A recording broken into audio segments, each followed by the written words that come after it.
پمپئی دنیا کا ایک ایسا شہر جس نے جنس پرستی میں قوم لوط کو بھی پیچھے چھوڑ دیا۔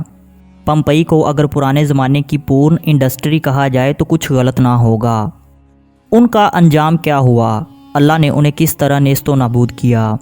ویڈیو شروع کرنے سے پہلے آپ سے گزارش ہے کہ ویڈیو کو آخر تک ضرور دیکھیے گا کیونکہ یہ ویڈیو آپ کے لیے بہت ہی انفارمیٹیو ہوگی۔ 18ویں صدی عیسوی میں اٹلی کے ایک گاؤں میں ایک کسان رہتا تھا۔ اس گاؤں میں پانی بہت ہی نایاب تھا۔ ایک دن اس کسان نے زمین میں کنواں کھود کر پانی نکالنے کی ٹھان لی۔ اس کسان کو پانی تو نہ مل سکا لیکن کچھ ایسا ضرور ملا جس کی تلاش سائنسدان صدیوں سے کر رہے تھے۔ اپنے دور کا سب سے خوبصورت شہر اور ایسا شہر جسے ماہرین تقریباً 2000 سال سے تلاش کر رہے تھے۔ یہ شہر جس قدر دکھنے میں حیرت انگیز تھا اس سے بھی حیرت انگیز اس کی داستان تھی۔ یہ شہر ایک آتش فشاں پہاڑ کے قریب واقع تھا اور اس کی کل آبادی 20,000 کے قریب تھی۔ یہ شہر اپنی عیاشیوں، شراب، زنا کاری، جوا اور خاص طور پر ہم جنس پرستی والی بدکاری کی وجہ سے اللہ کے غضب کا شکار ہوا۔ ان کو بھی اللہ تعالیٰ نے قوم لوط کی طرح پوری دنیا کے لیے نشان عبرت بنا دیا۔ ان کی باقیات سے یہ پتہ چلتا ہے کہ یہ عذاب والے دن بھی ان بدعمالیوں میں مصروف تھے۔ پمپئی ایک قدیم رومی شہر تھا جو کہ موجودہ دور کے اٹلی کے علاقے کمپانیا میں نیپلز کے قریب واقع تھا۔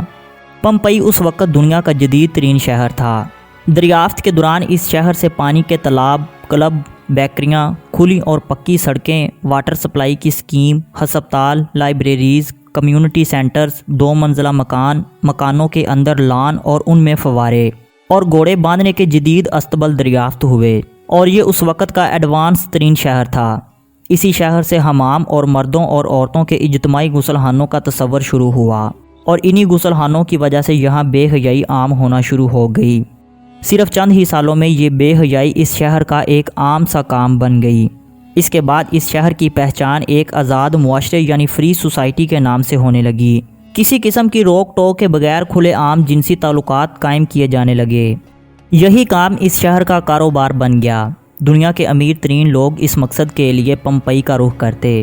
اب وہ لوگ قوم لوط کو بھی ہم جنس پرستی جیسے گناہ میں پیچھے چھوڑ چکے تھے۔ مرد مردوں سے، عورتیں عورتوں سے اور جانوروں کو بھی اس بدفعلی کا نشانہ بنایا جانے لگا۔ جنس پرستی سے حاصل ہونے والی رقم اس شہر کی معیشت کا اہم ستون بن چکی تھی۔ پیشہ ور عورتیں اتنا پیسہ کما لیتی کہ ایک بزنس مین اس وقت صرف خواب ہی دیکھ سکتا تھا۔ ان عورتوں کو دیکھتے ہوئے کئی خوبصورت نوجوان بھی اس کام کے لیے خود کو پیش کرنے لگے۔ شہریوں کی ایک بہت بڑی تعداد اس کام میں شامل ہو چکی تھی۔ تمام بڑے لوگ بھی جسم فروش غلاموں کی تجارت میں مصروف تھے۔ جو شخص جتنا بھی اس گناہ میں ملوث ہوتا وہ اتنا ہی پمپئی میں عزت و شہرت کا حامل ہوتا۔ بڑے بڑے افسران اور ان کی بیگمات بھی اس جنس پرستی کی لعنت میں ملوث تھے۔ وہ لوگ عام لوگوں کی نسبت اس کام کو زیادہ فخر سے کرتے۔ اس شہر سے ملنے والی تصویروں کو دیکھ کر آج کے لوگ کانوں کو ہاتھ لگاتے ہیں۔ اس شہر کی دیواروں پر لکھی جانے والی غیر اخلاقی شاعری کی مثال دنیا کی تاریخ میں کہیں نہیں ملتی۔ دیواروں پر ملنے والی تصویروں سے اندازہ لگایا جا سکتا ہے کہ وہ لوگ کس قدر ہم جنس پرستی میں ڈوبے ہوئے تھے۔ وہ لوگ جانوروں کے ساتھ بدکاری کر کے اس کی تصویریں دیواروں پر بنا دیتے تاکہ وہ دوسروں کو بھی بتا سکیں، مگر وہ لوگ بھول چکے تھے کہ اوپر ایک ذات ایسی ہے جو ان کی ساری حرکتوں کو دیکھ کر بھی انہیں مہلت دے رہی ہے کہ شاید یہ لوگ راہ راست پر آ جائیں۔ یہ شہر ایک آتش فشاں پہاڑ کے دہانے پر واقع ہونے کے باوجود ہر قسم کے خطروں سے بے خوف ہو کر اپنی بدافعالیوں میں مصروف تھا کہ 79 عیسوی میں اس پہاڑ کا آتش فشاں پھٹ پڑا۔ یہ اس قدر شدت سے پھٹا کہ اس کے پتھروں کے ٹکڑے اور راکھ آسمانوں سے باتیں کرنے لگے۔ کچھ ہی دیر میں لاکھوں ٹن وزنی راکھ آ کر پمپئی شہر پر گر پڑی اور 20,000 لوگ موقع پر ہی ہلاک ہو گئے۔ 3 دن تک یہ پہاڑ لاوا اگلتا رہا اور پمپئی کا نام و نشان ہی صفحہ ہستی سے مٹا کر رکھ دیا۔ ایک ترقی یافتہ شہر 3 دن میں 15 سے 20 فٹ تک راکھ کے اندر دب گیا۔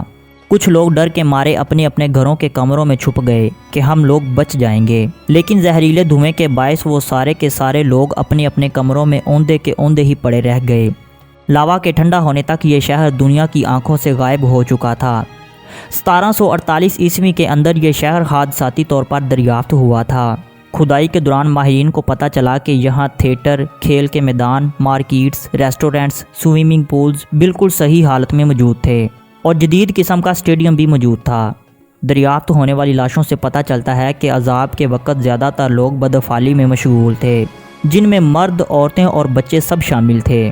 کئی گھروں میں روزمرہ کے کاموں میں مصروف آثار بھی ملتے ہیں، جن کو دیکھ کر ایسا لگتا ہے جیسے کسی نے جادو کے ذریعے ان سب کو روک دیا ہو۔ زیادہ تر شہر دریافت ہو چکا ہے، لیکن سائنسدان اسے مزید دریافت کرنے کی کوششوں میں مصروف ہیں۔ پکی سڑکوں، خوبصورت مکانوں اور چشموں کو دیکھ کر ایسا لگتا تھا کہ ان کے پاس قدرت کی دی ہوئی ہر نعمت موجود ہے، مگر ان ناشکروں نے ان نعمتوں کا ناجائز فائدہ اٹھایا۔ یہ شہر ان تمام ملکوں کے لیے عبرت ہے جو ترقی کے منازل تو طے کر چکے ہیں لیکن آج بھی اخلاقی پستی کا شکار ہیں۔ معاشرے کی آزادی کے نام پر ہم جنس پرستی کو پروموٹ کر رہے ہیں۔ ہمیں ماضی کے واقعات سے سبق سیکھنا چاہیے کہ ہم جنس پرستی کس قدر غلیظ اور کبیرہ گناہ ہے، لیکن یاد رہے کہ اللہ تعالیٰ ایک لمیٹڈ ٹائم کے لیے لوگوں کو ڈھیل دیتا ہے۔ جب انسان اپنی لمٹ کو کراس کرتا ہے تو اللہ تعالیٰ اس ڈھیل کو ٹائٹ کر دیتا ہے اور رہتی دنیا کے لیے نشان عبرت بنا دیتا ہے۔ ناظرین، امید کرتا ہوں کہ آج کی یہ ویڈیو آپ کو ضرور پسند آئی ہوگی، اور اگر ویڈیو اچھی لگے تو ویڈیو کو لائک کر کے چینل کو سبسکرائب ضرور کر دیں۔